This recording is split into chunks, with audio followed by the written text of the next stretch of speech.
I'm Derek. And I'm Noah, and you're listening to A Bite Of, where we take our current favorite pop culture obsession and enjoy it one nibble at a time. Very nice. Oh, yes, just a little nibble. Keeping it smooth. Second bite into the turn of the screw. Yes. So we are in really smack dab in the middle of our novella here. Things were heating up. We will see if they continue to heat up, but things are happening. Yeah, more things. More things. Lots of madness. Yes. True? Yeah, I'm in the house and in the governess's brain. Yeah, because she's going cray. She's got manor madness. It's something that happens to any of the young governesses that come in here. So good luck.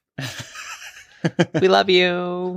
She has no name, by the way. No, she's the governess. She's just the governess. She is the manuscript writer, but not the narrator of this book. Right. Because the unnamed narrator that was with Douglas in the beginning. Dougie's friend. Right. It was written 10,000 years ago, so it's a little hard to follow. Yeah, about 10,000 years ago. So today's episode, our bite of The Turn of the Screw, is chapters 8 through 16. But as always, before we go forward, we like to take a step back to refresh your memory because it's been about a week. Spoilers, though. Oh yeah. Don't forget about the spoilers. That's something that we need to drive home, especially for this season. Oh my God. That was more of a hammer than a screw. That was very staccato. Oh, good word. Someone's been reading his Edwards. I was a band for 10 years. This is what it's come down to. This is the only time I ever use my band stuff is the tempo of things. Well, I mean, beautifully done and seamlessly. Right. I'm really impressed. I could barely go on. So, yes, spoilers, because not only are we spoiling the turn of the screw for you, but we could possibly be spoiling the Haunting of Bly Manor. Because because we don't know what they're going to be putting in there. So, sorry, but also, I mean, we're doing it to ourselves. Oh, well, you're listening. Strap in. Get ready. That's right. Get ready for this ride. So to take a step back for chapters prologue through 7, we sort of meet this narrator and Dougie has like this super fresh story that he wants to share with everyone. He's at this party and everybody wants to get spooked. Then he gets the manuscript, and the manuscript is the governess's manuscript. And so we see her arriving at the house, and she has 2 run-ins with a ghost who we find out is Quint. Yeah, Toast PQ. Toast PQ. And then, guess what? Guess who's across the lake? Miss Jessel. Oh, Miss Jessel, the woman in black. And Flora's like, what up, girl? Yeah, she's gonna pay my boat. I don't see that. You don't see it. I'm not gonna say anything. Bye. Bye. Deal with it. Bye, governess, whoever, whatever. And that's where it ends. Let's dig into this next bite of The Turn of the Screw. Chapters 8 through 16.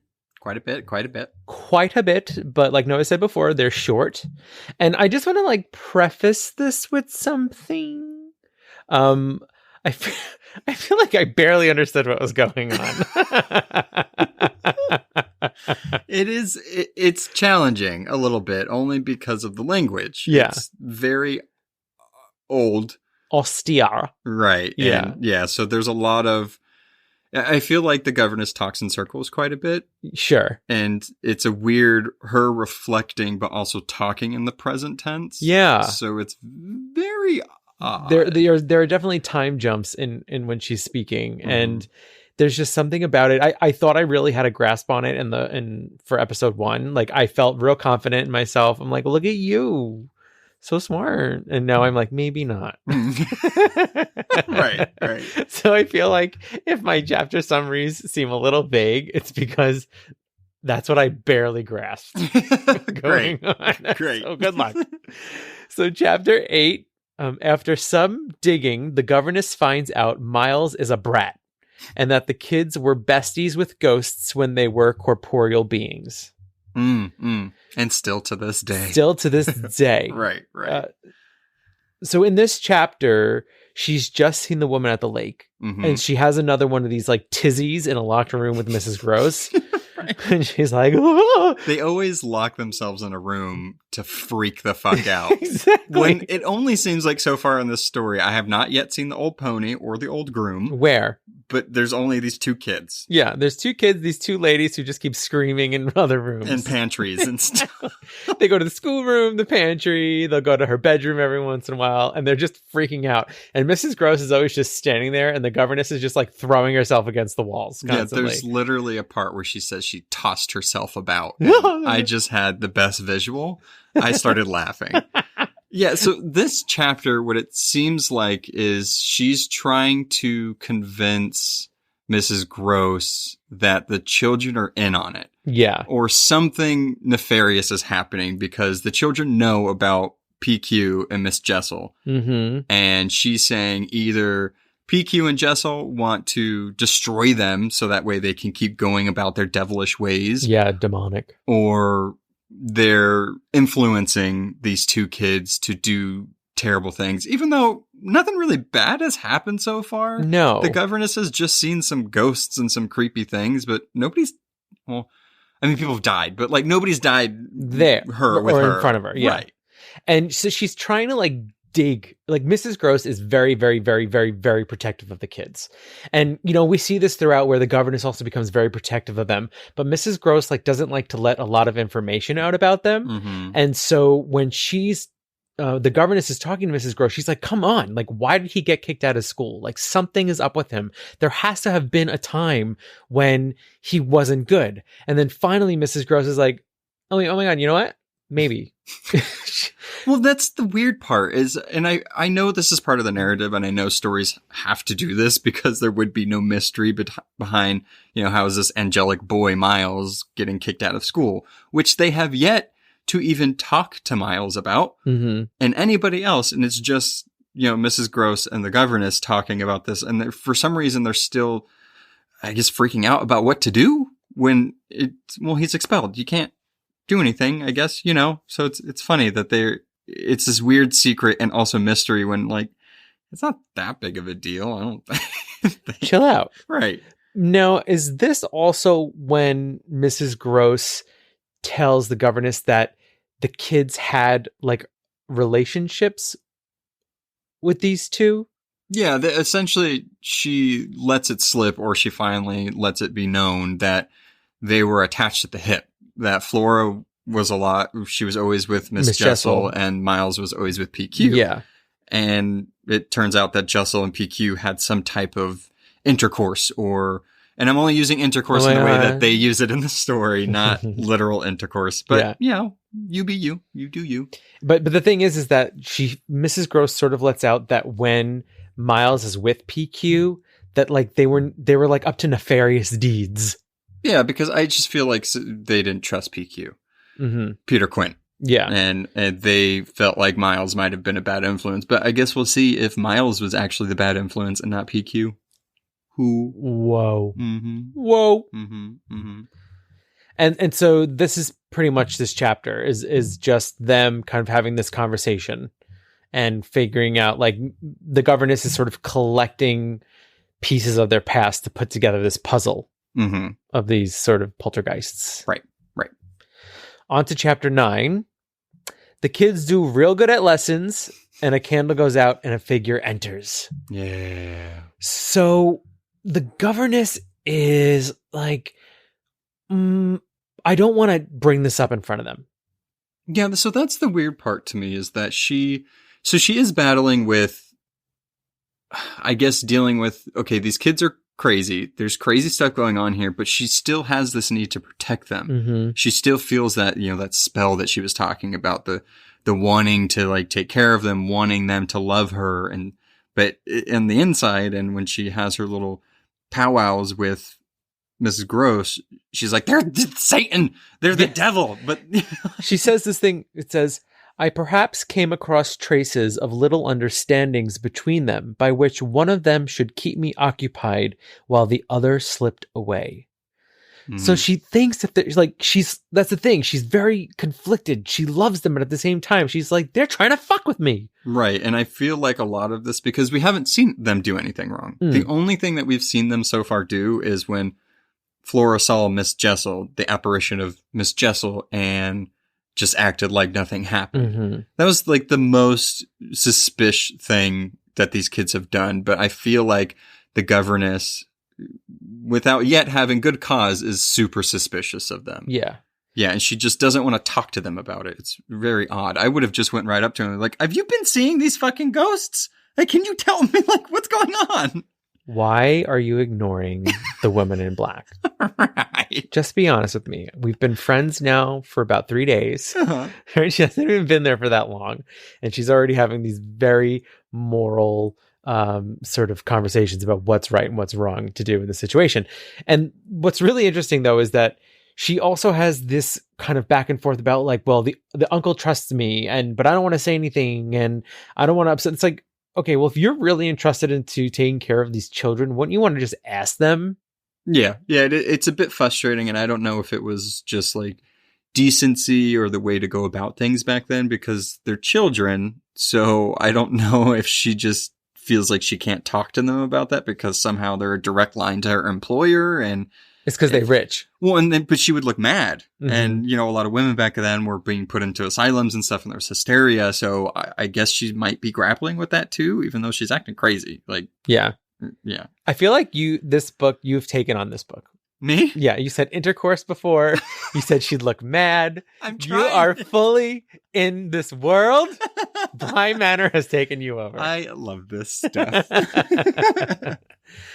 So I think that we have. How dare you? I know. So we have this moment where she falls asleep, and then when she awaketh, her candleth is outeth. Sure. And she's like, "Oh knoweth, WTF?" Right. And so that it gets spooky, and she's out of the room, and there's no candle anymore, and she goes exploring, and she gets to the staircase. Right, she was just reading. Right, candle goes. She was just reading Amelia. Right, hanging out, and which they don't really make apparent, but she's reading in the room where Flora sleeps. Yeah, they sleep in the same room. Oh, I didn't realize that. Yeah. Oh, okay. Yeah, in the beginning, it's real weird. So she decides to sleep in the same room as Flora because she starts not trusting her. Dun, dun, dun. Right, and because it's like one of the better rooms anyway. So it's really weird. You have more windows here. I'm taking your room. Right, yeah. Yeah, so she leaves the room to go explore because she kind of feels a fright. And she gets to the staircase. And guess who's there? PQ. PQ. Yeah. He's like, what up, what up, what up? It's really weird. His back, he was up the stairs. He was like looking up the stairs. Like he wasn't there to scare her. It was like he was in mid-stalking and she caught him. Yeah. Right. And then he goes poof. Gone. He just disappears. Yeah. The way they describe it in the book, they could have literally just said he vanished into thin air, but it was more of like he walked into the darkness and the darkness enveloped him. It's like, okay, so he just poofed. Yeah. Right. He just said bye. It's okay. Right. And that's the end of chapter 9. Chapter 10. There's a ghost on the stairs. Oh, no, wait, no, there isn't. Flora's gone. Oh, no, wait, there she is. The children are insomniacs. So like Noah just said, she gets to the stairs. She sees PQ. He's gone. So she walks back to the bedroom where she sleeps with Flora, and Flora is also gone. Right. And this thing, like the drape of the window is draped over Flora's bed. So it's like she can't really see that Flora's not there until she pulls it back. And Flora's not in her bed. So she panics. But then she notices that under the blinds, Flora's there.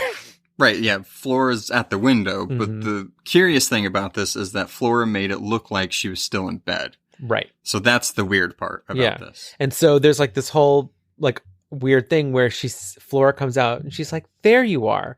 And the governess is like, why were you at the window? She's like, I was looking for you at the window. And she says, but then why did you pull the drape over the bed? She said, because when you came back, I didn't want you to be scared to think I wasn't there. Yeah, and then the governess is like, wait, so you went to look for me at the window, but then you said if you thought I was coming back. So what'd you think? And Flora's like, ah! Right, yeah. So she's looking outside at something or someone. And it's just very odd. It wasn't necessarily that she was hiding from her. It's like she wanted it to make it, if she was to peek into the room, she'd still be there. But she was really looking out the window, which is really odd. And then that night ends. And then it kind of like jumps ahead a little bit, where there's another night, she falls asleep again, she wakes up again, and she sees the woman at the bottom of the stairs. Yeah, she's going through the house again. I don't know when she's going to learn not to walk around this manor at night. Mm-hmm. And she says, looking down it from the top, I once recognized the presence of a woman seated on one of the lower steps with her back presented to me, her body half bowed, and her head in an attitude of woe in her hands. So she's sitting on the stairs with her head in her hands. Mm-hmm. Super creepy image. Yeah, really creepy. And then the woman leaves. She just Yeah. gets up and vanishes. That's it. It just feels like she's like either mourning or crying or something. Mm-hmm. And so it's really interesting. I'm kind of thinking, why is she seeing them in these moments? What are these moments, these like tableaus that she keeps finding them in? Are they moments from the past? Are they stuck in this present moment as ghosts? I mean, ghosts usually are around to mourn, so... And we don't know if this is Miss Jessel or not. True. She says it's a woman. She doesn't necessarily... It is Miss Jessel, so it could be a new ghost. Mm-hmm. It could be Miss Jessel. I feel like there's been foul play, obviously. That's usually what happens with ghosts. So, I guess we'll see. Mm-hmm. Mm-hmm. And then she goes back to the room and she decides to look out the window because I think Flora was up again. And when she looks out the window, this time there is someone out the window Mm-hmm. on this night. Mm-hmm. And that person is Miles, the little boy. Mm-hmm. Well, she doesn't disturb Flora. She sees that Flora's doing it again.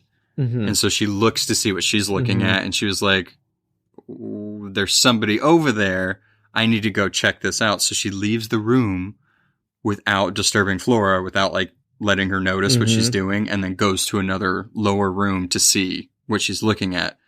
And that's when she sees it's Miles. Yeah. And there's this creepy thing. She says, there was clearly another person above me. There was a person on the tower, which is where she originally saw PQ. Mm-hmm. So Miles is outside in the middle of the night, walking the grounds. Flora's watching him from the window, and he's looking up at someone, and she feels that someone's definitely looking back down at Miles. Right. So it's a weird thing because she notices that Miles doesn't see her first, Mm-hmm. that he's looking up, and she's like, wait, what? Mm-hmm. And then he notices her, and then that's how that chapter ends. Mm-hmm. Chapter 11, when Miles is bad, he's bad. Right. So this is the first instance where we actually see Miles being bad. She like runs outside, grabs him, says nothing, doesn't say anything, and puts him in the room. Right. And then she does have a conversation with him. Right. And he says, think me for a change bad? I shall never forget the sweetness and gaiety with which he brought out the word, nor how on top of it he bent forward and kissed me. Yeah, it's a very weird interaction. Super Mhm. weird. And she's like, wait, what are you doing? Like, what? Yeah. What were you doing? And essentially, he was just being bad because he could. And Yeah. he knows that they think that he could possibly be bad. So he's more intuitive than I guess they thought he would be.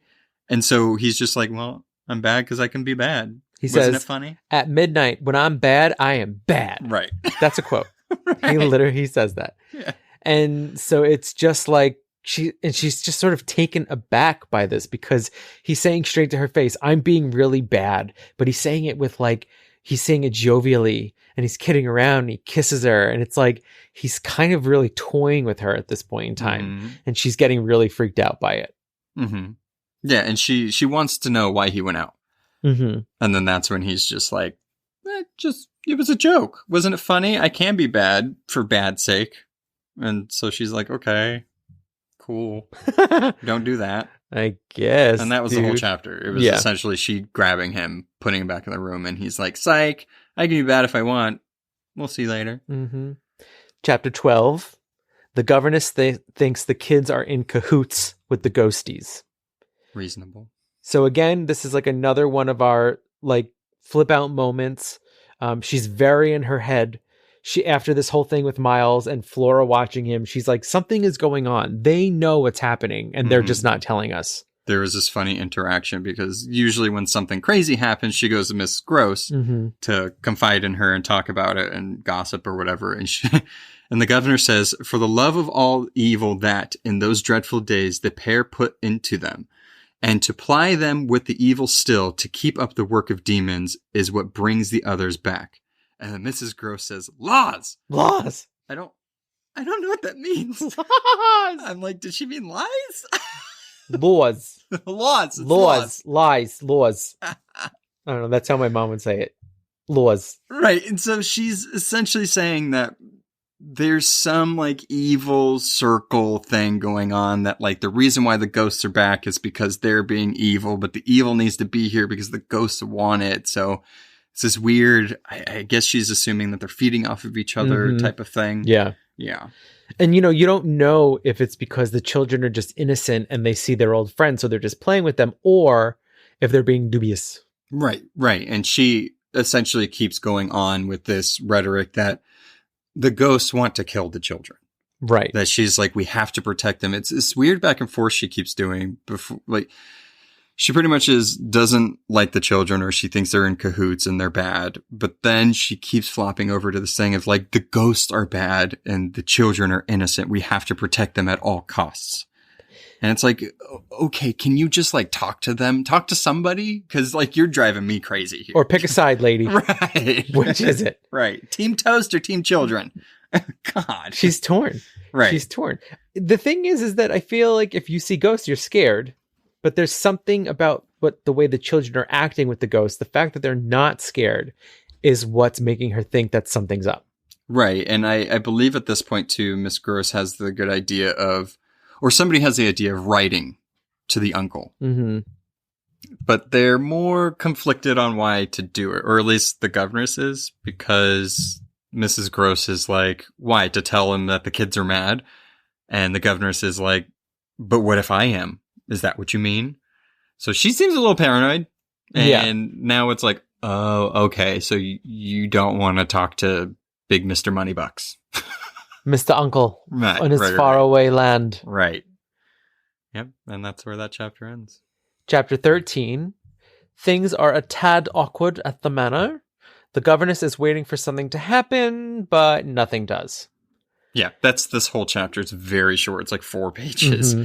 And she's just waiting to catch the kids in the act. Exactly. And so she, again, sees the kids like doing their studies, and she's like, I just know it. I just know they're waiting for me to say something. They're just waiting for me to call them out. And they're like, look, she's going to do it now. She's going to do it now. She's like, but I'm not going to do it. I'm not going to do it, even though they want me to. Right. Yeah. And she's just like waiting to like see the ghosts, or see them and be like, look, they're here. You can't deny it now. So she's ready to pounce. She has like nothing to do during the day. And you can even see like there's this moment where so they're thinking about writing the uncle, and the kids are like, well, let's write our uncle. We'll write our uncle. And she's like, yes, that'd be lovely. Write your uncle.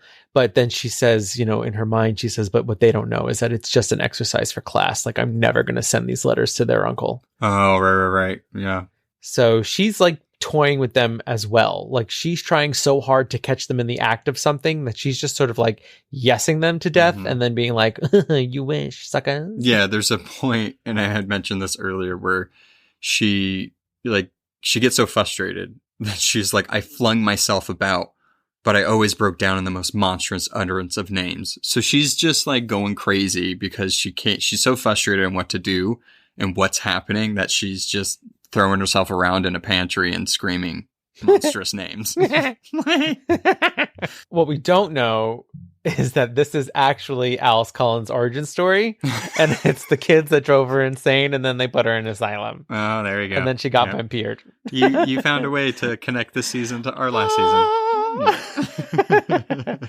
So again, like, these are very short chapters, and it's just her going bonkers the entire time, which leads us into chapter 14.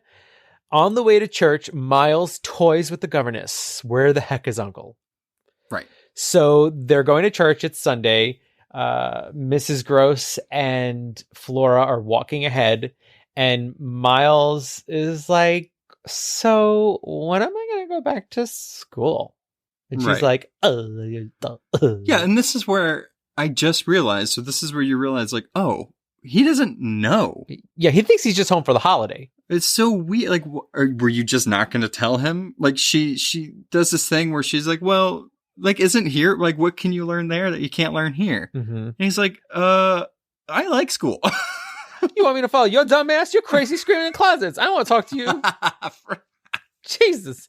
You don't know how to send letters. You always running around at night screaming. He's quite sophisticated too. He's like smarmingly charming. He says, "Look here, my dear, he charmingly said, what in the world, please, am I going back to school?" Like he's like sort of slimy though, Miles. That's Maybe the thing he's about really him. PQ. He's PQ. I think he's really the uncle. No, that's weird. Don't like it. Yeah, and so he essentially threatens her with, okay, well, I'll just get my uncle to come down. And she was like, oh, how will you do that? And he's like, I'll ask him. Duh. Yeah, he's my uncle. Yeah. Yeah. And so she's like, okay, well, why don't you go on ahead and go say your prayers? And then he goes to church. right there. And then she's like, ah! she runs back. So weird. So dramatic. She's so dramatic. I love her. Yeah. She's crazy. She's so crazy. Yeah, so that little conversation is all of chapter 14. Wait, yeah, 14. Yeah. I literally have 2 highlights Yeah. for that. A word and then that quote that I just said. Not much happens. Yeah. But again, another breakdown. Chapter 15, the governess is being blackmailed by a child.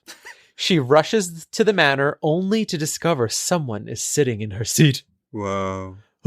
Yeah, so again, there apparently nobody else is in the house, but we got a whole list of other people in the house. Yes. Yeah, so she freaks out with what Miles said, because I think her main concern is she's scared that if she's not really seeing this stuff and she's the one going mad, then obviously she'll be in trouble.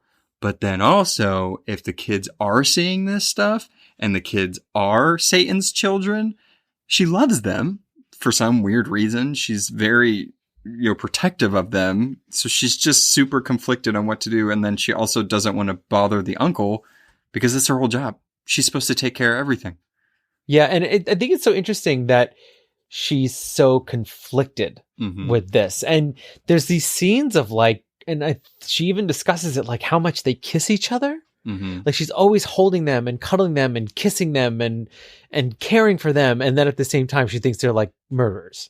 Yeah. Well, so that's why it's hard to follow sometimes, because one sentence she's like, they're angels and they're best and they have the best air about them. And then they're monstrous little devil children that want to kill everybody. So it's very, I feel like I'm her and just confused. Yeah.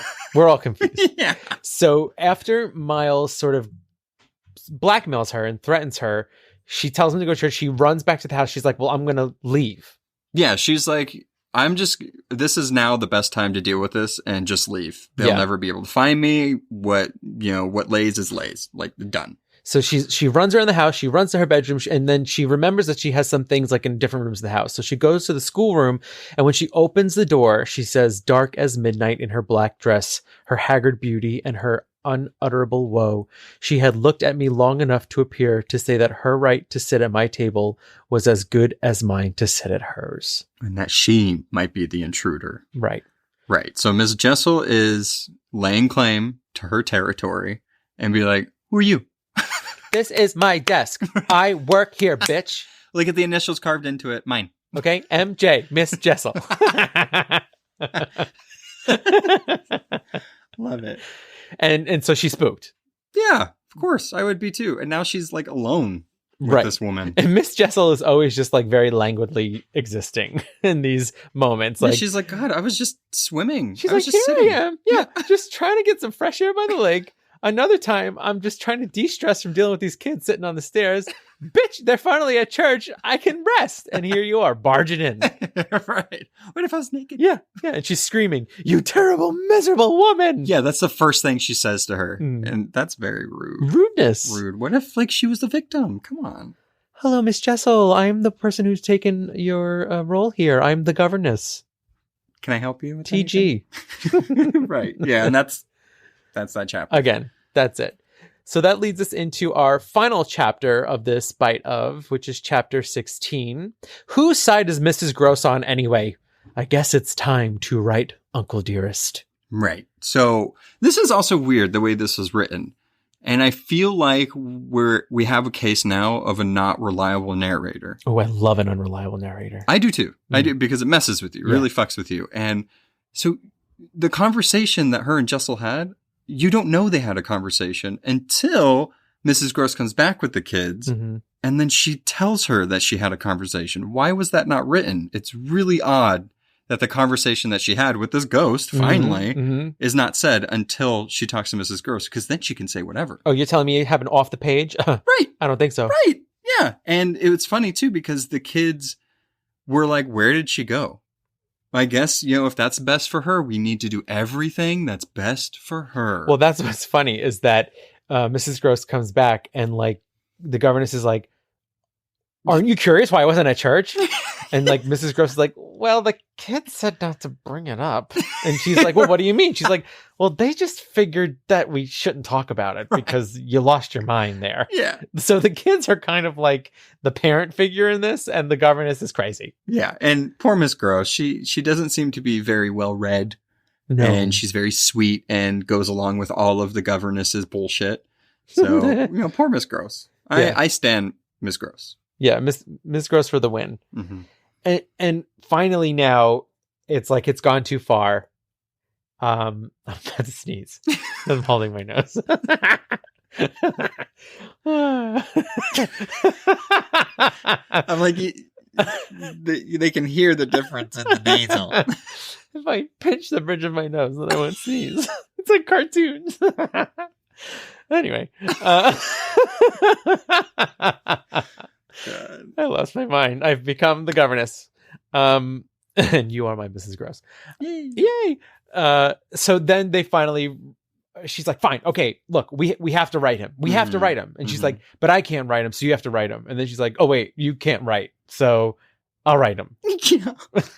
I like how we're progressively also learning that Miss Gross can't do anything aside from, I guess, cook. We don't know what Miss Gross actually does. I don't. Does she cook? Does she clean? I have no idea. But she also cares for the children, but so does the governess. But the governess also teaches the children, but she doesn't teach the children. Well, she can't read or write, so I doubt she would teach the children. She could teach them things around the house. So... Yeah, well, apparently she doesn't do that either. Who knows? Who knows? Yeah, so that's where that chapter ends. Yeah. Is that they're like, okay, I guess we're going to get Mr. Big Bucks in here finally, which is really weird that he's not involved in the first place. Maybe he knows. Maybe he knows that those kids are fucked up, that the house is fucked up, but he's like, well, because of Satan's order, it has to be that way. So, let it happen. Good old El Diablo. Maybe all the governesses are like sacrifices, and that's what keeps the world going round. Oh no. Sorry, Miss Governess. I don't like her. I don't like. Well, the governess. I felt bad for Miss Jessel. Yeah, I feel bad for Miss Jessel. I hope I continue to feel bad for Miss Jessel because I don't want to be wrong on that. Well, because Flora loved Miss Jessel, and like where Miles spent all his time with PQ, Flora spent all her time with Miss Jessel, and so she lost Miss Jessel. And so that I don't know. I feel bad for Miss Jessel for some reason because it seems like where. PQ is always like searching for someone. Like Miss Jessel's always just sort of existing there. Well, there was a weird thing that happened when Miss Gross was first talking to the type of relationship that they might have had. It seemed like PQ was a little handsy and not too good of a guy. Yeah. And she made some weird insinuation that Miss Jessel kind of fell victim to that. Mrs. Gross says this thing that's gross, that PQ was a little too free with the child. So that phrase, yeah, I don't know what that phrase means. So any listeners, if you know what too free means, because I tried to look up that phrase, Urban Dictionary gave me a completely wrong phrase. I just know that doesn't work, but there was also no phrase definition around. So I think it's, I looked it up and it could exist on multiple levels, and it could mean like he was just too friendly with the kid, like as an adult, or like it could even mean like horrible like sexual acts and stuff like that. So, but they don't make it clear as to how free he was. But either way, like when PQ and Miles were together, it never made for a good thing. Yeah, that's what they all keep hinting at, especially Miss Gross, that it just wasn't. It was weird. Jessel and Flora, fine. Yeah. But not Miles and PQ. So I'm interested to see if maybe the ghost of Miss Jessel is trying to protect the kids. Yeah. So that'd be cool. Mm-hmm. That would be cool. But I guess we'll find out. Yeah, I guess we'll find out. Yeah. So those are chapters 8 through 16. And the next episode, we will finally finish this book, and then we'll get into The Haunting of Bly Manor. Mm-hmm. Exactly. Yeah. So before we go, Mhm. we have to learn some words. Yay! We have to educate our love, Mrs. Gross. So welcome to another edition of Mrs. Gross's Glossary. I hope she does talk like that. Well, someone's got to keep it together with that raving lunatic, the governess. Right. Someone's got to be What's proper. our word for this week? The first word is abjure. It is a verb. To renounce upon, to reject solemnly. What was the word? Abjure. Abjure. Yeah, Abjure. Oh, yeah. Paul abjure. Yeah. Our next word is asseverate. It's a verb. To affirm or declare positively or earnestly. Asseverate Snape. Exactly. Good old dark. What did he teach? Potions? How dare you? Yes, potions. He always wanted to teach the defense against the dark arts, but he couldn't until I got the very it right. For why you scream at me? end. For why? Our next word is remonstrance. You got to say it clearly because I have no idea what you're saying. Remonstrance. Remonstrance. Oh, God. It's a noun. An earnest presentation of reasons for opposition or grievance. So I think this is like when they're arguing about the kids and stuff like that. Yeah, Miss Gross. Yeah. Our next word is prodigious. Mm. It's an adjective. So there's 3 definitions. Oh, great. Causing amazement or wonder, or extraordinary in bulk, or being an omen. Okay. So Any of them. Okay. Yeah, I don't know which one. When was this word said? Exactly. Okay, great. And our final word of the day. So this one's a little interesting. So I highlighted it. It was one of the 2 highlights in that one chapter. And I thought it was pronounced Gowler. Mm-hmm. Gaoler. Mm-hmm. It's a noun, and it's actually the British spelling of jailer. Jailer. Like somebody put somebody in jail? Exactly, a jailer. Weird. Yeah. Well, that doesn't make sense. So it's not really, it's really more of a Derek glossary word because Derek's dictionary, because I didn't realize that jailer was spelled that way at some point in time. No, I didn't either. That's and even like you could like Gaol is jail and jailer, but it's like Gowler. You're the Gowler. Yeah. Mm-hmm. But they pronounce it jailer. Oh, cool. Yeah. Well, I'm glad that doesn't happen anymore. So how about that?